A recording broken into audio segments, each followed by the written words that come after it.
So you do you, as cheesy as that sounds. If you are all co-sleeping in a bed and it works for your family, then there is absolutely nothing wrong with that at all. If you find that, like you say, you're experiencing issues and things are no longer sustainable, then there are things you can do to help. So, it doesn't necessarily mean you need to make huge changes, but just going through the tips that I've just mentioned might be enough to tweak things. Welcome to All Aboard, where we help parents navigate the ADHD journey. Whether you're at the beginning of this journey asking what now, or you've trodden this path for a while and are wondering what's next, All Aboard ADHD is here for you.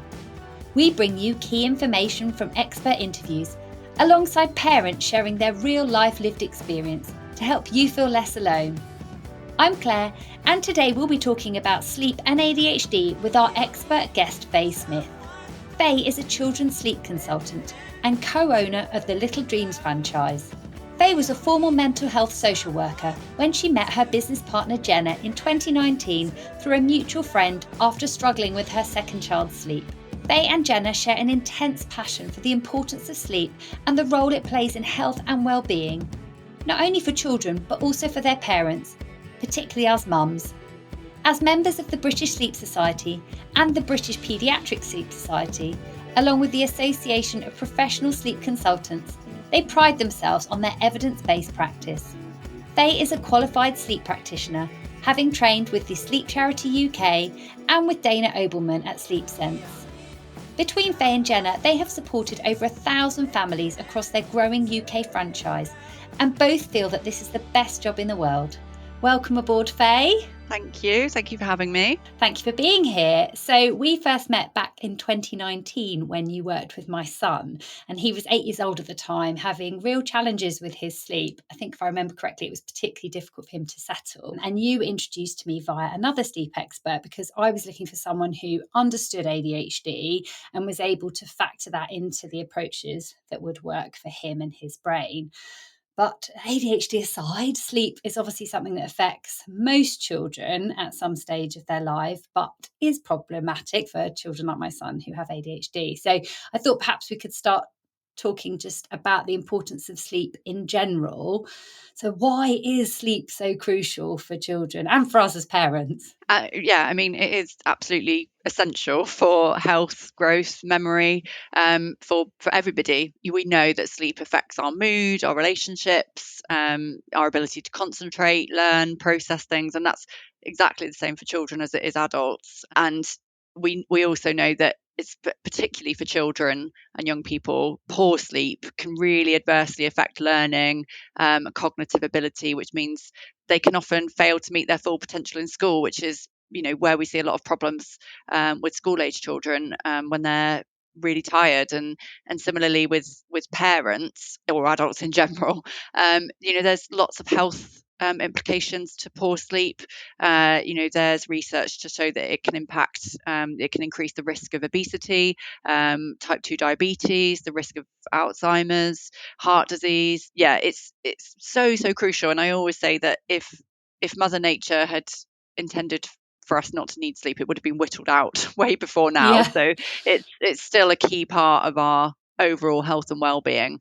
And from a social aspect as well, relationships between parents and adults, really can be affected by sleep. I've worked with parents who may not have slept in the same bed for 5, 6, 7, 8, 9, 10 years because they've had a child sleeping in bed with them because the child can't sleep by themselves. I've had real issues between siblings because one child feels that another child is being treated unfairly, not because it's been done on purpose, but because parents don't know what else to do. They've got one child that can't sleep, it's easier to bring them into bed with them. The other child then feels like they're being left out. So it's crucial from lots of different aspects in terms of health and well-being for us and children. It's interesting, as you said about Mother Nature. It's so true, isn't it? We need it. And yet it can be really difficult. And then that's frustrating too, because you think why something that is so crucial to all of us for so many reasons can feel so hard to achieve. So how common are sleep issues for children, particularly those who are neurodiverse? So the Sleep Charity UK have published research that shows 40% of children in general suffer with sleep problems, but that increases to 70 to 80% for neurodiverse children. So it's quite a big jump. And it's tricky for parents, I'm sure that you can relate to this, with children with ADHD, because a lot of the symptoms of ADHD are very similar to being very, very tired, in terms of things like hyperactivity, struggling to, be attentive, difficulty processing information, all sorts of things that you could, children without ADHD or any neurodiverse needs are,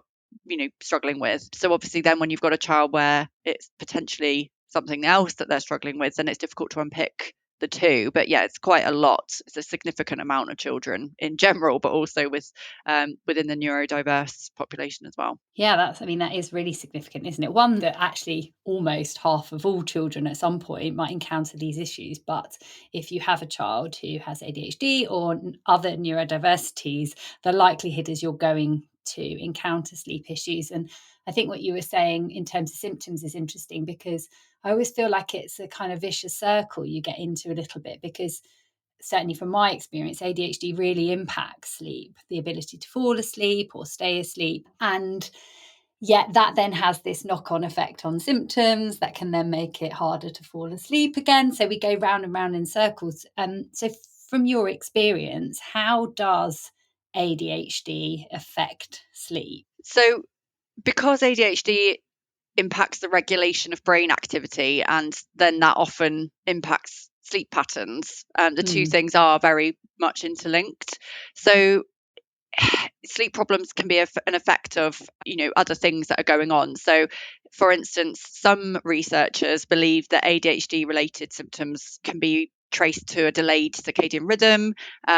There's some research to suggest that it's linked to a later onset of melatonin production. It's all about the imbalance almost of arousal, alertness, and all of those types of things, in terms of, like I say, unpicking the two things, whether it's because of the ADHD or if it's because they're really, really tired. Now, you could have a child that has ADHD but is also chronically overtired, and that by addressing the sleep problems, it's not going to necessarily address all of the ADHD symptoms, but it may help in terms of lessening the impact on them during the day, because we all know that even for children or adults without ADHD, feeling tired is horrible, overtired. I'm at my worst if I'm tired. Exactly. And you think about children and everything they're trying to process during the day, when they're at school, especially. For children with ADHD, it must be horrible. Must be a real struggle if they're feeling that level of tiredness all the time. And there was a really interesting study that was done by Panorama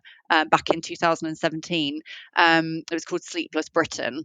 So it found that children who were part of this experiment started to sleep for around an hour extra per night. And the results were huge, because the results showed that by increasing their sleep by an hour extra per night, their memory tests that they took before the test and then afterwards increased by 57%.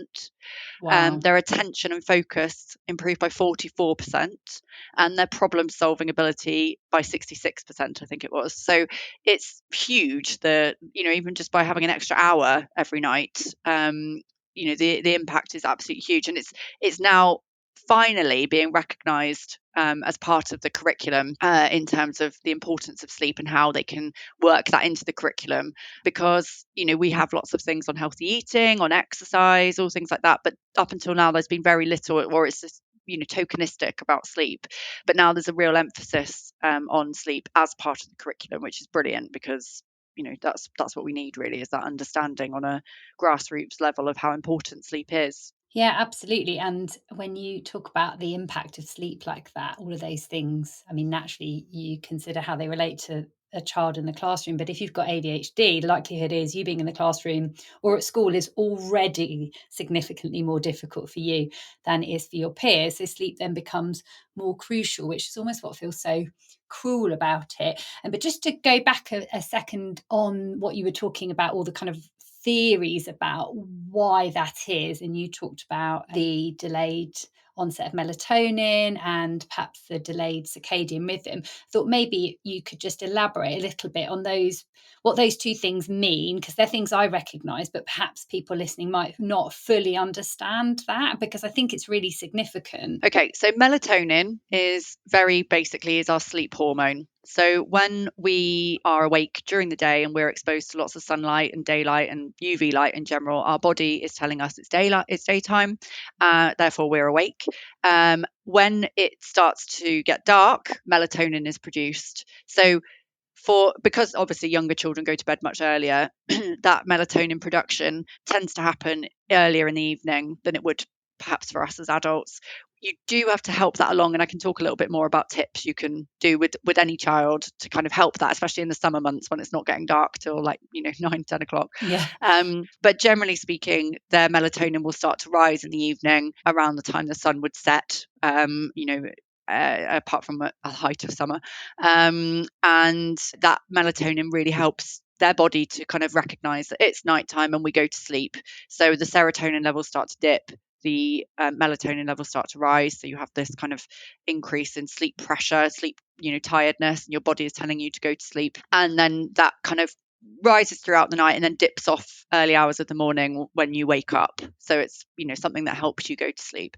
So for little ones or children with ADHD, if there is a delayed onset of that, then it's going to affect how easy it is for them to fall asleep. It's similar for teenagers. So teenagers, due to hormonal changes, their melatonin starts to build up later, and their circadian rhythm is impacted because of that. So it's quite normal for teenagers to not feel ready to go to sleep at the time they used to go to sleep, because quite simply because of hormonal surges their body's not quite ready to go to sleep. So you might you find teenagers that we all know a teenager, or lots of teenagers who go to bed at like midnight would happily sleep through till like 11 o'clock the next day.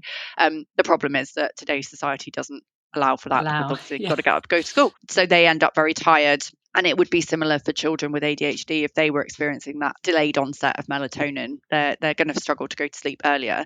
And then it's going to be that they've got to get up to go to school probably the next day. So they're going to be really tired. So that's one element. And then in terms of the circadian rhythm, that's kind of linked in. If you start to get into a habit of going to bed later and waking up later, then eventually your body clock will kind of shift to that. So then you're going to find that that's when you naturally want to go to sleep and wake up, because you've kind of made that change. Even regardless of what's happening with melatonin levels, your body's adjusted to that kind of rhythm, as it were.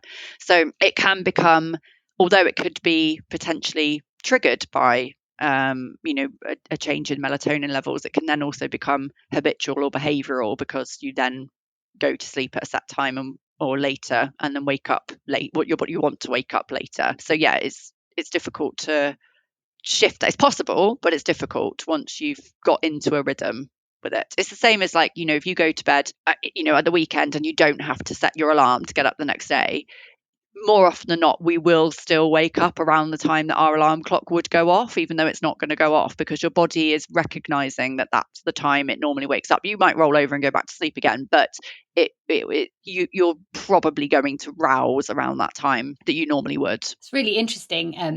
In particular, I mean, obviously the example you give there about waking up is one that we're all familiar with, but actually in terms of it affecting your body clock in relation to when you go to sleep itself. And I can see that definitely in my daughter. She's 8 and is incredibly sporty, and just by the nature of her ability for her age, a lot of the activities that she's now participating in are later than would be ideal for someone who's only 8 years old. And the knock-on effect of that is a couple of nights a week she is not going to sleep till much later. And it's almost establishing this pattern, and it's difficult because you can see it's leading to overtiredness, which then impacts the ability to fall asleep. And although she doesn't yet have a diagnosis, I'm pretty sure she has ADHD too. She suffers, like I do, from an incredibly active mind the minute you stop moving your body. So how can we help children with ADHD get more sleep? Yeah, so there's lots of tips that we can implement in terms of techniques that you can try at home. So just to kind of break it down a little bit, children do need different levels of sleep. So generally speaking, between when you're at school age 6 to 12, you're looking at between 9 and 12 hours a night. So that's quite a wide spectrum. When you're in the younger age of that, 6 years old, you might need more towards the 12 hours. When you're kind of older, you might need 9.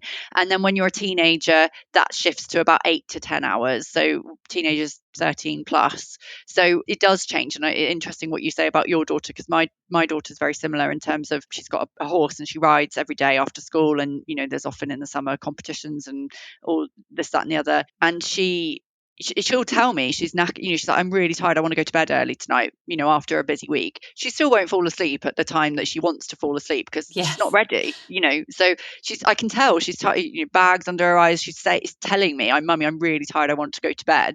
But I know she never falls asleep before she would anyway. So it is really interesting how your body clock does shift like that. But there are things you can do to help children wind down in the evening to make it a more conducive environment to go to sleep. So basic things like try to keep TVs or screens in general at a minimum in the hour before you go to bed. So there has been some research banded around in the past about melatonin levels being affected by blue light. We now know that that's not particularly true. It's more a case of being stuck in the flow of what screen time does to us. So screens are, by nature, by what they are produced to do, quite addictive. You're always looking stimulating. And stimulating. So you're looking at the next thing all the time, like Netflix. You watch an episode and it's like already loading to the next episode. Or if a child's gaming, they want to get to the next level, or anything really. They're going to be looking at the next thing. YouTube, Reels, all of these things, TikTok, scrolling. It's just constant. So actually, what we want to do is in that hour before bed, not necessarily because of the light, but just because of that kind of interruption to the flow of things, you want to kind of try and minimize the screen time that they have before bed. So that's the first thing. I'm not saying take all screens away all after school. That's not necessary, but just in that hour before bed, try and minimize them.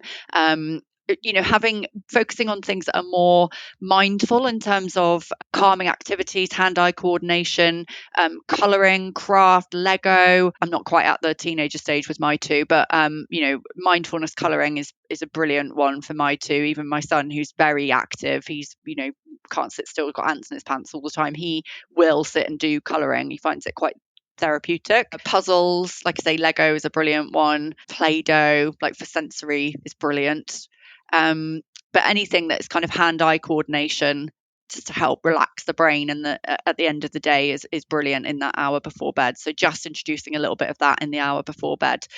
Have a quick check of your child's diet to make sure they're not eating or drinking anything sugary or loaded with caffeine in the couple of hours running up to bed. So fruit is very sugar heavy, so just be mindful of how much they're having of that before bed. We've got a list of sleepy snacks, which I'd be more than happy to pop across to you for your listeners to have a look at, in terms of things that they can eat before bed, which are really, really good in terms of low sugar, but also some of them have actually naturally occurring melatonin in, so that can only be helpful. But yeah, so introducing that and limiting the sugary, caffeine-y drinks and food before bed. Like we've touched on before, trying to ensure that your child is in a bit of a routine, so putting them to bed at the similar time every night so that they're not kind of jumping all over the place, and giving them a bit of a bedtime routine as well. So having a bath or a shower, then having a book or reading time, maybe with some relaxation exercises or meditation or whatever it is that works for them, and then popping them into bed at the end of that, so they get that real wind down. I call it like decompression at the end of the day. If we were to come home from a really busy day at work and then we went, oh, I'm just going to get into bed because I'm really tired, we'd be like lying there, ping, eyes open, your mind's whirring of all those things. You've got to have that time to decompress at the end of the day. And it's exactly the same for children as well. They really need that time to kind of settle and just, it might be the time when your little one, my daughter, that's the time that everything comes out from the day, like what's happened, and they kind of offload it in a nice environment where we're colouring and they're thinking and it's free flowing. And yeah, so and we're not talking about hours here, we're talking about 10-15 minutes of mindfulness activity before you go upstairs and have a bath or a shower. It's not, we're not talking about adding in loads of extra things to your bedtime routine. It's just changing things slightly. And have a look at their bedroom environment. So we want bedrooms to promote sleep. So we want it to be cool, quiet, and dark. So, especially when we're coming into summer now, optimum temperature would be between 16 and 18 degrees ish. Some children need it slightly warmer, some prefer it slightly cooler. I always say my son would sleep in the Arctic. He needs it to be very, very cold, whereas my daughter's like layering up. So every child is different. But just trying to create that peaceful environment. I went into a family's home once to look at the bedroom their little one was sleeping in, their little boy, I think. Beautiful mural on the wall, like really lovely. But actually, when you lay in bed, in his bed, and looked up, it was quite overwhelming. There was like, dragons and, castles and all things like this. And it was absolutely beautiful. But actually at night, quite stimulating, potentially a little bit scary. So just trying to, the bedroom area should be nice and calm. That's what we really want to promote at that time of the day. And so darkness is a funny one because lots of children are scared of the dark. In terms of being scared of the dark, obviously we're not going to turn all the lights off if they're genuinely frightened by it, but trying to keep light to a minimum is really important. So not having like bright lights on. Also if the light is on at bedtime, keep it on. Like if that's, if they have a little night light, you keep it on throughout the night. Don't go in and turn it off, because again, that's just going to be really disorientating when they wake up in the night and everything's changed. And talking about that in a little bit more detail, if your child is reliant on something to go to sleep at the beginning of the night, they are going to need that when they come to the edge of sleep throughout the night. So we all wake up throughout the night. That's completely normal. But if everything is the same as it was when we initially went to sleep, then we're much more likely to roll over and go back to sleep and not really remember much about waking up in the night at all. If you are reliant on something, so for instance, if your child needs you to sit next to them stroking their hair whilst they go to sleep, and then you creep out once they're asleep, once they've gone to sleep, the chances are they're going to wake up in the night and cry or shout or call for you to go back, because they don't know where you are and they don't know what's going on, and they need you to help them go back to sleep again, and then it becomes a bit of a vicious cycle. So that's something a bit more complex to unpick if they are reliant on something, because that needs you to look at how to build up their independent sleep skills with that. But in terms of the darkness at night, if they need to have a light on, a little light, then that's okay, but keep it on consistently throughout the sleep time. There's lots of white noise out there, so white noise is fine. If you've got a house or a house that's loud or noisy, you've got maybe a dog that barks or creaky floorboards, or there's no way of like minimizing noise from the downstairs TV once children have gone to bed, or you've got a baby that's up crying, whatever it is.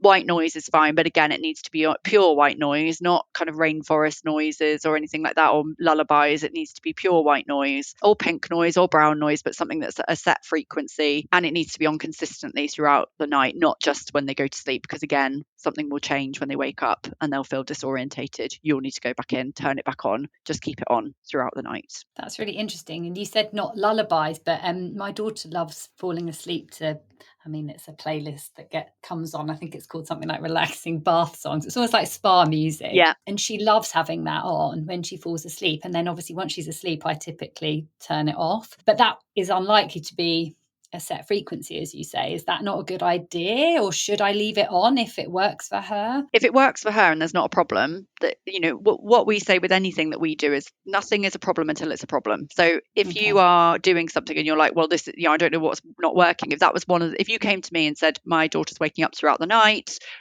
she's really struggling to go to sleep, she wakes up early in the morning, and you were then telling me she has lullaby music at bedtime, that would probably be one of the things we changed, because it's just something that in terms of that consistency at night, it could potentially be a problem. But if she's happy to go to sleep with lullaby music on and it doesn't wake her up, the fact not having it, then absolutely no need to change anything. These are all just tips of things to try if you're experiencing problems with your child's sleep. And probably the main one for everybody is to get outside during the day. Lots of fresh air, physical activity, both absolutely brilliant at aiding sleep, but also for your circadian rhythm. You need to have that access to sunlight and daytime and fresh air during the day to tell your body that it is time to go to sleep, with the caveat being that it's really important as well to have that hour before bed protected decompression time. So I often work with parents of school age children who'll say, well, I don't know why they're not knackered because they're out on the trampoline till, we're going out on bikes. We're really trying to wear them out. We're trying to get them tired. But actually, all that's doing is increasing their adrenaline levels before bed, because their body will probably be quite tired at that point because they've had a whole day at school and after school activities and all things like that. So physically they're exhausted. Going back to what you were saying about your daughter and my daughter, they're physically exhausted. Mentally, they've had to produce a lot of adrenaline to keep them going through all of that. So you need that decompression time at the end of the day to calm down. And you see it all the time, don't you? I see it with my son. He's out playing rugby on the green or whatever, and I'm like, okay, it's a lovely evening and this would be lovely to watch him play rugby until the sun sets, but actually he's then going to come in and be like completely wired, and then I've got to try and calm him down quite quickly. So it is important to have that hour protected time before bed where you come in and you allow your body to do what it needs to do in order to fall asleep more easily. Yeah, I can really see that coming with my daughter now, because my son, he's a swimmer and my daughter swims too. And he's that bit older, so it's fine that he comes in. He doesn't get out the pool till 9, so it's fine that he comes in at 9:30 and has that time because he's older. For my daughter, it's not as late as that, but you can really see the need for that decompression time, which then is challenging, as we talked about earlier, because has this knock-on effect. But we were talking about tips and tricks, which I think are so immensely valuable. And I know that's obviously how I met you in the first instance, because I came to you when my son was only 8 at the time himself and I needed help. And one of the things that he's been using, probably around that age, is a weighted blanket. And he still uses it. He takes it away with him anytime he stays away from home, whether that's a sleepover or a residential trip. And I know this is a subject that Professor Matt Walker has delved into recently, because there's some intriguing findings from recent studies, not just of improved sleep, but also the positive impact, which I find really interesting, on the daily life for children with ADHD. So what do we need to know about weighted blankets and the benefits for children with ADHD? Yeah, so Matt Walker, he's like one of my dinner party guests. Your fancy dinner party guest, he'd be there. I find him really fascinating, all the things that he talks about. But in terms of weighted blankets, so we take the view very much that needs to be something that you get professional help with. So the NHS recommend that if you're going to use a weighted blanket, they should be used following a sensory assessment by a qualified occupational therapist, because there are things that you need to consider in terms of safety. And we would always recommend that you go down that route in terms of if that's something that you're looking at, because like I say, there's safety connections in terms of weight and size and all of those things. In terms of like the research, so it's weighted blankets are linked to the suggestion that they could improve sleep by giving that consistent sensory input, which then helps children and adults to relax and settle to sleep. So obviously there is a lot of, because of the link between neurodiversity and sensory issues, there is then that the link between, well, could one help the other, because we're experiencing a bit of a crossover in terms of symptoms and issues that they experience. There's some research, however, it's quite limited into the effectiveness of weighted blankets to improve sleep. It suggests that weighted blankets, to be honest, have little effect on sleep timings in terms of the time it takes to fall asleep and the total sleep time and for the duration of times that children wake up during the night. However, there is always the placebo effect of things. And if children are using a weighted blanket safely and it seems to be working for them, then brilliant. It's one of those things that I think some parents will have real success with, others might not. In terms of our practice, we wouldn't recommend them in terms of what we teach, because we go down the behavioural route in terms of that side. But the two can work very closely together in terms of looking at a child's sensory needs as well as the behavioural aspect to sleep, which is very much what we focus on. Yeah, that's interesting. And I think those particular studies that Professor Matt Walker made reference to, what I found interesting more than the sleep was actually the impact on then their life, so almost the next day. It's ironic though, because you talked about temperature earlier, and I was thinking my son is absolutely like your son. He wants Arctic conditions. Yeah. He has a freezing cold shower before he goes to bed every single night, yet wants his duvet and the weight of his weighted blanket when he's tucked up. So it's really fascinating, but it works for him. It really works. And it's ironic that when I first met you, I had a son who just couldn't settle and get to sleep. And now actually, apart from if something changes, maybe he's in an unfamiliar environment, he's amazing at going to sleep. So I wondered maybe you might be able to share a success story or a memorable moment from your experience of working with children with ADHD. I was looking at this last night because we've got hundreds of testimonials across all of our sleep consultants across the UK, and it's really hard to pick out favorites or things that stick out because we work with so many, and it's lovely. I go somewhere, and somewhere I don't expect to see anyone that I know or I've ever worked with, and someone will come up to me and they'll be like, oh, you worked with us 4 years ago. And I'd love to say I'm awful with faces. I'm really awful with faces. Like if people email me and they put their name, and I can sometimes like click, but with faces I'm like, I can't 100% remember. I'm really sorry, but we do work with thousands of families. Yes. I think, and you're going to think I'm making it up because I'm on your podcast, but my testimonial from your son is got to be one of my favorites that I've ever had. And I actually looked at it last night, and I'm going to read it because it's just so lovely. So do you mind if I read your testimonial that you gave? Yeah. So you're the one from you and your husband says, I can't tell you what a difference this has made to our lives. After 3 weeks, we finally have an evening again. As parents, we are able to take time for ourselves, whether that's cooking and eating in peace, going for a run, or just watching TV, something we haven't been able to do in a very long time. Separating out Zane's bedtime from his little sister has been really empowering for him, but it also means that they each get some one-to-one time and attention every day.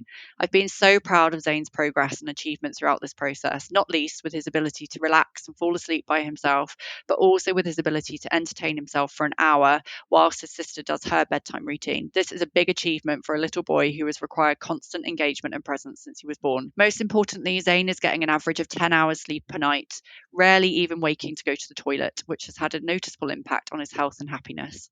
We really enjoyed working with Fay. Zane said that she is one of his favourite people, and we've dealt with and engaged with a number of professionals since his ADHD diagnosis, so this was a big compliment from him. She listened to him and he trusted her.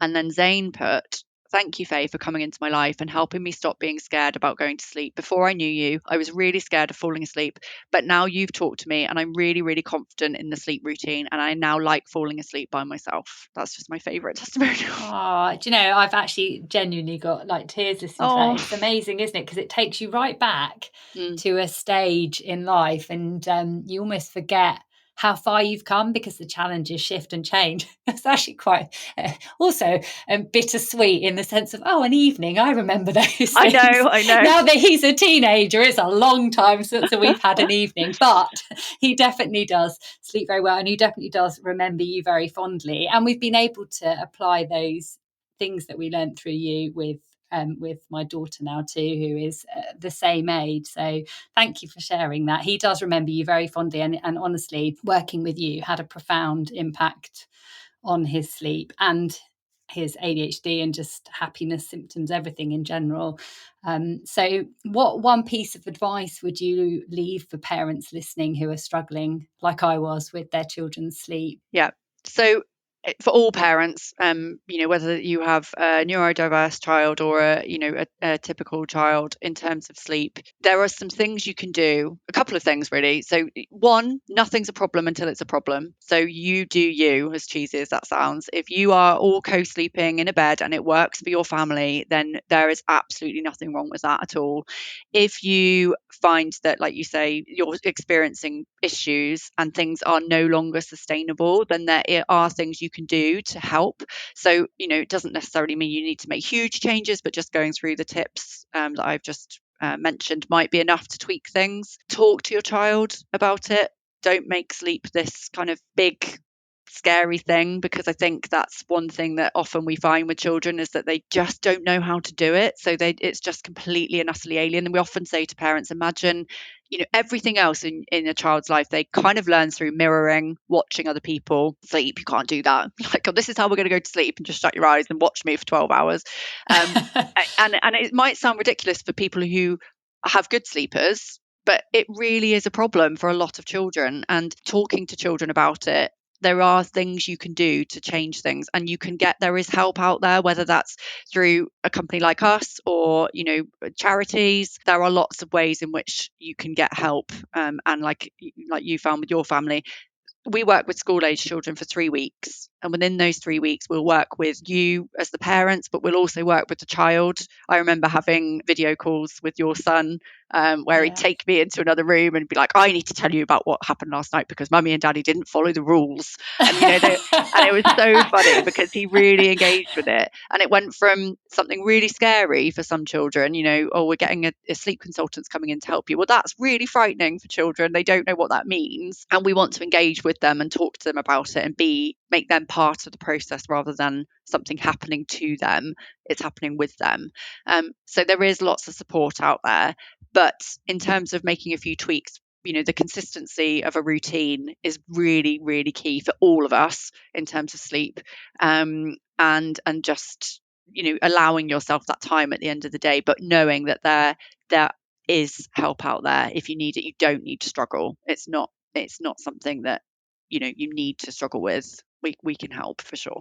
Thank you so much, Fay. I think it's quite a funny little insight, and maybe that's just about them having some degree of control autonomy in the process. Kids get so little of that, don't they, particularly when it comes to the end of the day and we're all tired and we've had enough. But thank you for sharing your insight and expertise. I think it would just be so useful for those parents listening, because I know, as you heard in my own words back in 2019 and from Zane, it has made a profound difference on our lives. And the sleepy snacks, if you would be willing to share your list, because we still use that would be great. I'll include those in the show notes along with links to Little Dreams Consulting. But thank you so much for your time today, Fay. You're very welcome. Thank you for having me. If you'd like to learn more about Fay's work and how Little Dreams can help your child get a better night's sleep, then please do check out our show notes below for more information. Or if you'd like to find out about how I can help support you and your children with personalised ADHD coaching, then please do head to allaboardadhd.com. You can also find me on Instagram at allaboardadhd. Most importantly, if you enjoyed this episode and found it helpful, please can you follow and review All Aboard ADHD to help other parents find this podcast and welcome them aboard our journey too. Thank you for listening to All Aboard.